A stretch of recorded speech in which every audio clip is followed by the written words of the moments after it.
Student का स्वागत है। तो आज हम कराने वाले हैं क्लास 9th के चैप्टर नंबर 15 खाद्य संसाधनों में सुधार। तो आज हम इस चैप्टर का है वो पूरे वन शॉट रिवीजन में ट्रिक के साथ पढ़ेंगे। बहुत ही इंटरेस्टिंग चैप्टर है, बहुत ही मजा आने वाला है। किस प्रकार है वो खाद्य संसाधनों की आपूर्ति करने के लिए किस प्रकार है वो सुधार किए गए हैं, तो सभी इस चैप्टर में पढ़ेंगे। हमारे साथ बने रही।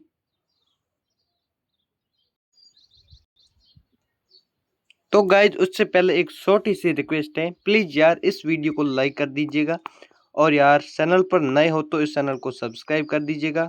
प्लीज मेरी एक रिक्वेस्ट है यार, अपने गुरुजी के लिए इतना ही तो कर सकते हो। तो हमारे खाद्य संसाधनों में सुधार है, इस चैप्टर को हम करते हैं शुरू। तो भाई देखो हमारी चैप्टर की हेडिंग है, तो खाद्य संसाधनों में सुधार किस प्रकार की है। भारत एक कृषि प्रधान क्षेत्र है। ओके, तो यहाँ पर हमारे भारत में क्या कृषि होती है और यह यहाँ की बड़ी जनसंख्या पर खेती है निर्भर है। यहाँ पर जनसंख्या वो बहुत ज़्यादा है और ज़्यादातर है वो खेती पर है वो निर्भर है। आप भी देखे होंगे कहीं, आप भी शायद मुझे लगता है खेती करते होंगे। तो हमारे ज़्यादा है वो खेती पर निर्भर है। और जनसंख्या के बढ़ने से है वो भोजन की आवश्यकता भी बढ़ रही है। जैसे जैसे जनसंख्या बढ़ेगी वैसे वैसे भोजन की आवश्यकता भी बढ़ेगी। और कम भूमि में अधिक उत्पादन प्राप्त करने के लिए खेती और पशुपालन में वैज्ञानिक सुधार करना आवश्यक है। अब देखो अब देखो जनसंख्या ज़्यादा है, ज़मीन कम है, तो उसके लिए क्या है, उत्पादन ज़्यादा चाहिए। तो इसके लिए वैज्ञानिक सुधार है वो आवश्यक है। तो इस प्रक्रिया को खाद्य संसाधनों में सुधार कहा जाता है। अब देखो जैसे फसल है, अब देखो हाइब्रिड बीज आ चुका है, जिसमें क्या है, कम बीज में कम भूमि में ज़्यादा उत्पादन मिलता है। ये क्या है, वैज्ञानिक सुधार है। और इस प्रक्रिया को क्या कहा जाता है, खाद्य संसाधनों में सुधार कहा जाता है। यहाँ तक समझ आ गया आप सभी को किस प्रकार हमारे देखो खाद्य संसाधनों में वैज्ञानिक तरीके से सुधार किए गए हैं। तो चलो बढ़ते हैं नेक्स्ट।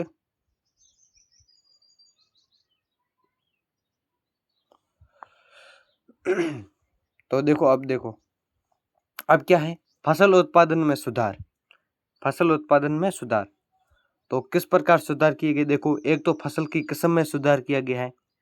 हाइब्रिड बीज है, ये क्या है, किस्म है एक, इसमें क्या सुधार किया गया है। पहले क्या देसी बीज होते थे, और देखो ये देखो बढ़िया हाइब्रिड बीज है, चना वगैरह।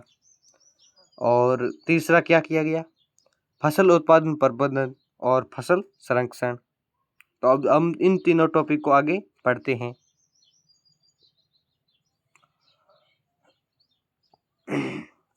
अब देखो फसल किस्म सुधार, नई और बेहतर किस्म की फसल तैयार करना फसल किस्म सुधार कहलाता है। नई और बेहतर किस्म की फसल तैयार करना क्या कहलाता है, फसल किस्म सुधार कहा जाता है। इसका उद्देश्य क्या है, अधिक उत्पादन प्राप्त करना और रोगों से सुरक्षा। अब क्या है, फसल में क्या है, रोग भी आ जाते हैं और अधिक उत्पादन इसका उद्देश्य है। हाइब्रिड बीज होते हैं ना, मैं बात एक ही बोल रहा हूँ, हाइब्रिड बीज इसका एक ही उदाहरण है। जल्दी पकने वाली तथा सूखा या बाढ़ सहन करने वाली किस्म तैयार करना। अब देखो यहाँ पर पॉइंट पकड़ो। अब क्या है, जल्दी पकती है। कोई देसी बीज होते हैं वो क्या होते हैं, बहुत समय लगता है और साथ साथ नहीं पकते हैं। और हाइब्रिड बीज क्या है, एकदम साथ में पकते हैं और जल्दी पकते हैं। बहुत समय कम लगता है, 2 या 3 महीने का समय लगता है। और इसमें क्या मजबूत होती है फसल, एकदम क्या है, इसकी जड़ें और इसका तना क्या मजबूत होता है। अब देखते हैं ना, एक देसी फसल होती है जो क्या है, जल्दी टूट जाती है पानी से, और ये है वो जल्दी मजबूत रहती है। समझे बात को। अब फसल तो आप किसान हो तो आप सब समझते हो। अब देखो संकरण, संकरण क्या होता है, दो अलग अलग किस्मों की फसलों को मिलाकर एक नई किस्म की फसल तैयार करना। देखो अब ये क्या है, एक मक्का ही तो है, ये देखो मक्का है, लेकिन इसको क्या है, संकरण करके एक नई किस्म की है वो फसल तैयार की गई है। तो इसे क्या कहते हैं, फसल संकरण कहते हैं। अब फसलों के प्रकार देखो, खरीफ की फसल, खरीफ की फसल क्या किसे कहते हैं, जो क्या है, वर्षा ऋतु में बोई जाती है। जैसे धान और मक्का, मक्का कहाँ कब बोया जाता है, वर्षा ऋतु में बोया जाता है। जैसे बाजरा हो गया, समझे बात को। धान हो गया, धान का मतलब क्या होता है, चावल होता है। ओके।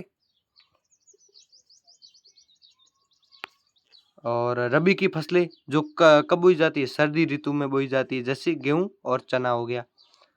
और आपके अभी गेहूं की शायद अभी कटाई हो चुकी है, बताओ किन किन की है वो गेहूं की कटाई हो चुकी है। गेहूं की कटाई कब होती है? फरवरी और मार्च में हो जाती है।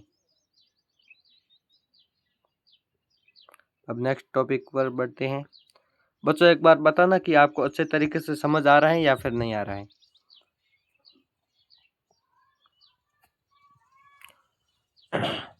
अब देखो फसल उत्पादन प्रबंधन। फसल उत्पादन प्रबंधन अच्छी उपज के लिए फसल को उचित देखभाल आवश्यक है। और अच्छी उपज के लिए अब फसल को है वो देखभाल भी जरूरी है, दवाई देना हो गया, समझे बात को, जानवरों से बचाना भी जरूरी है, देखभाल भी करनी होती है ना। तो पोषक तत्व प्रबंधन, पौधों को बढ़ने के लिए पोषक तत्व चाहिए। पोषक तत्व चाहिए, क्या चाहिए? मुख्य तत्व क्या है? नाइट्रोजन चाहिए, जड़ों में नाइट्रोजन होनी चाहिए, और फास्फोरस चाहिए, पोटेशियम चाहिए, और क्या, खाद भी चाहिए, मैन्यूरल। और ये क्या है, कैसे बनती है? गोबर और मूत्र से वो बनती है, और प्राकृतिक स्रोत से बनती है, समझे। खाद ये क्या है? प्राकृतिक स्रोत से बनती है, और मिट्टी की उर्वरकता बढ़ाती है, और पर्यावरण के लिए सुरक्षित है। ये खाद बहुत ही लाभदायक है, और ये बहुत ही अच्छी है प्राकृतिक के लिए। और उर्वरक ये क्या होती है? अब यहाँ पर देखो, यहाँ से दो क्वेश्चन भी बन सकते हैं, खाद और उर्वरक में अंतर बताओ। ये क्वेश्चन कई बार सब जाते हैं, और ये क्वेश्चन मुझे लगता है आते ही है। रासायनिक पदार्थ होते हैं, उर्वरक क्या है? रासायनिक पदार्थ है जो कहाँ बनते हैं? फैक्ट्रियों में बनते हैं, जैसे यूरिया हो गई। और ये क्या, जल्दी असर दिखाते हैं। मेन बात है कि आपने भी देखे होगी खेती में जो है वो दवाई लाते हैं, और ये क्या, जल्दी असर दिखाते हैं। और लेकिन अधिक प्रयोग से मिट्टी खराब भी हो सकती है।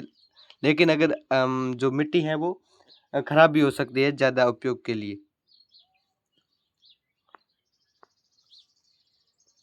तो अब नेक्स्ट टॉपिक देखो, ये देखो, ये सब क्या है?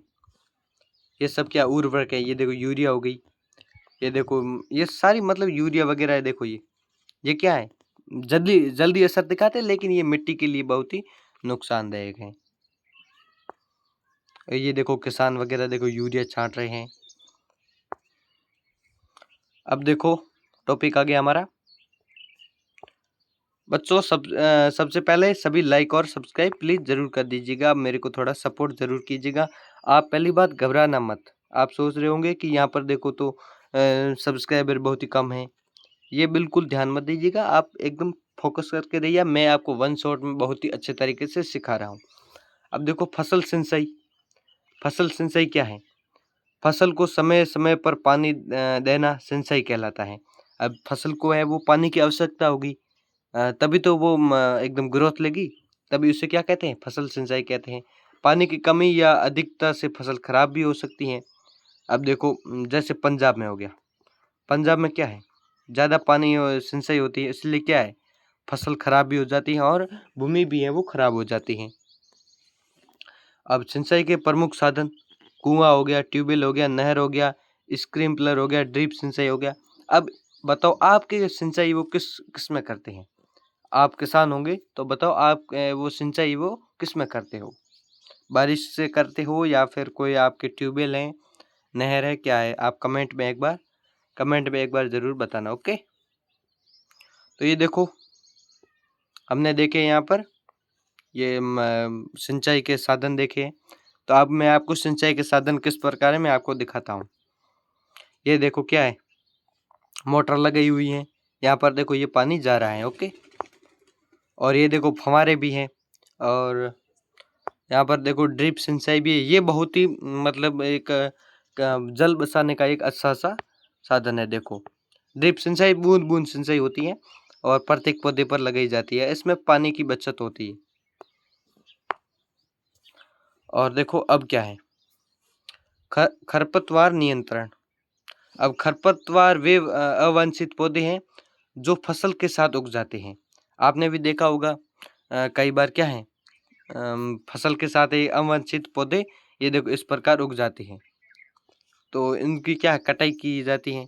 और ये फसल के पोषक तत्व और पानी छीन लेते हैं। यानी ये मतलब फसल को है वो पोषक तत्व को भी छीन लेते हैं और यहाँ पर फसल का पानी भी छीन लेते हैं। तो ये मतलब हानिकारक है एक प्रकार के।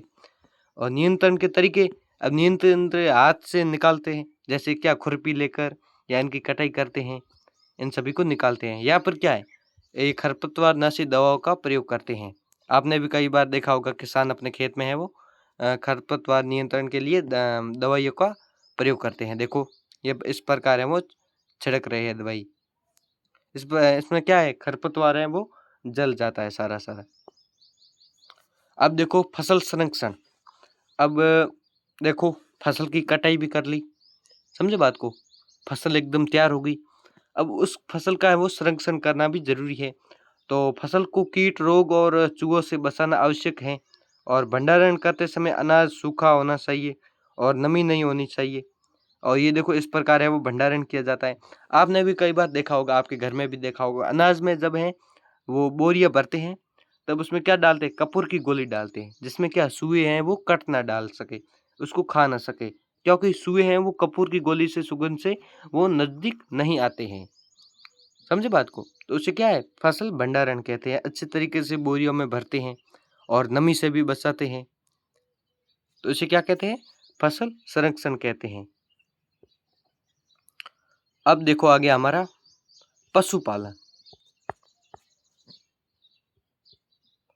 अब पशुपालन क्या है, पशुओं का पालन करना, उनसे पैसे लेना, मतलब उनसे दूध वगैरह बेचकर उनको बेचकर फिर क्या करते हैं, पैसे लेते हैं, पशुपालन कहलाता है। उनकी हमारी आवश्यकता को हम पूरी करते हैं।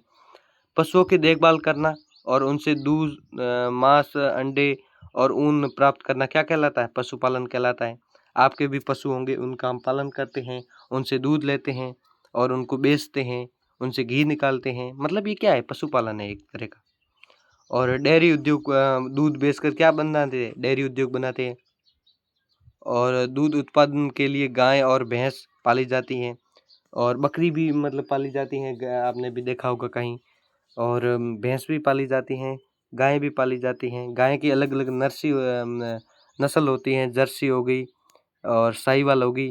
ये मतलब क्या है, एक तो देसी गाय होती है जो क्या दूध थोड़ा कम देती है, इसकी इतनी क्षमता नहीं होती। लेकिन जर्सी वगैरह ये क्या थोड़ी नस्ल है वो बाहरी नस्ल है, तो इनसे क्या उत्पादन ज़्यादा होता है। और कुक्कुट पालन, मुर्गा पालन होता है।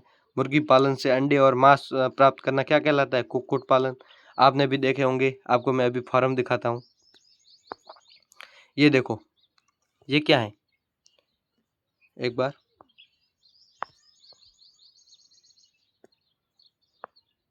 ये क्या है, दूध उत्पादन। यहाँ पर देखो ये डेयरी है और यहाँ पर क्या है, दूध उत्पादन किया जाता है। और नेक्स्ट यहाँ पर देखो कुक्कुट पालन, ये क्या है, ये देसी मुर्गे हैं। ओके, और ये दवाई से नहीं पकते हैं। लेकिन ये जो है, ये देखो यहाँ पर देखो, ये मुर्गियों का फार्म है। देखो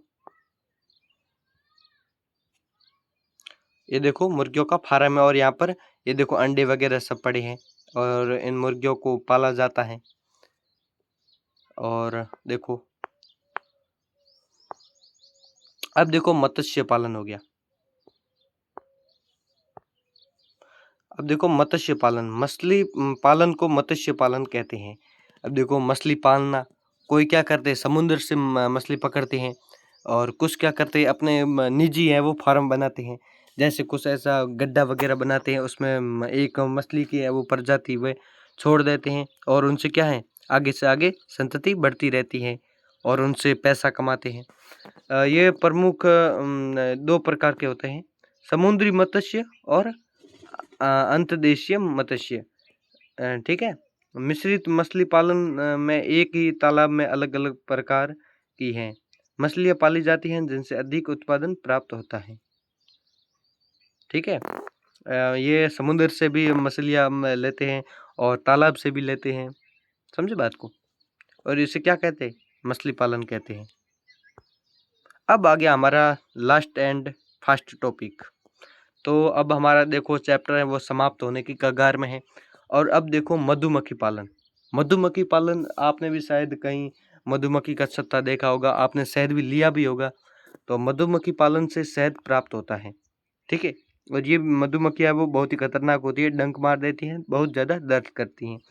और ये परागण में सहायता करता है और किसानों की आय बढ़ाता है। अब देखो परागण क्या होता है, आपने कभी सरसों देखी होगी, उसमें क्या है, मक्खियाँ ज़्यादा बैठती हैं। अब परागण के बारे में आप कब पढ़ोगे, परागण आप 10th क्लास में आप पढ़ोगे। परागण के बारे में डिटेल से आप पूरा 10th क्लास में पढ़ोगे। अब परागण क्या है, ये इनके मतलब पैरों में है वो अंडे चिपक जाते हैं और ये फूल में मतलब फल बनाने में सहायता करते हैं।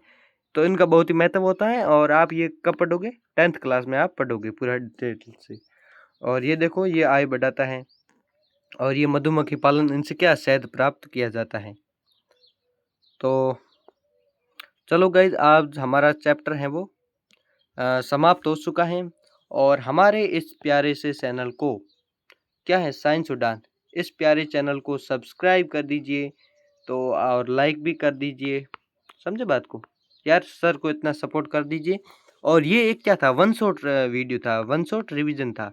अगर आपको इसके बारे में एकदम एक्सप्लेन वीडियो चाहिए, फुल डिटेल के साथ वीडियो चाहिए, तो कमेंट में एक थंब लिख दो बस, कुछ नहीं, आपको यहाँ पर इमोजी, ये वाला थंब वाला इमोजी करना है।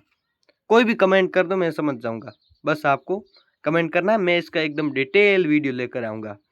और ऑल आप सभी को थैंक यू गाइस, और मिलते हैं किसी नेक्स्ट वीडियो में। तब तक के लिए जय हिंद, जय भारत। और हाँ, चैनल को सब्सक्राइब एकदम ध्यान से कर देना, इसके ऊपर एकदम ठोक देना, ठोक।